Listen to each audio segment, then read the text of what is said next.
weeping is not a sign of weakness, but it is actually a way of acknowledging that I need other people to overcome what I am going through right now. It is actually a way of saying, I need you, Lord, in my life. Sapagkat eto na lang po yung magagawa ko, Lord. Ang lumuha at hayaan mo, Lord, na yung luhang ito maging paraan ng panalangin ko. Kailangan kita sa buhay ko.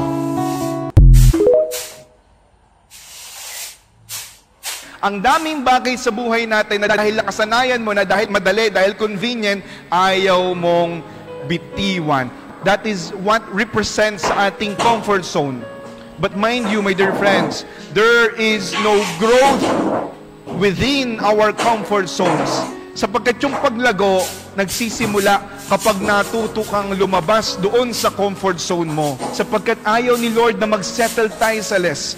Ayaw ni Lord na tayo manatili doon sa comfort zones ng bawat isa. Sapagkat gusto ni Lord i-bless tayo with something more. Jesus wants to give us with something more. Pero kadalasan hindi niya maibigay sa atin. Sapagkat ayaw nating lumabas sa ating comfort zone. Ang daming bagay sa buhay natin na dahil nakasanayan mo, na dahil madali, dahil convenient, ayaw mong bitiwan. That is what represents sa ating comfort zone. But mind you, my dear friends, there is no growth within our comfort zones. Sapagkat yung paglago, nagsisimula kapag natuto kang lumabas doon sa comfort zone mo. Sapagkat ayaw ni Lord na mag-settle tayo sa less.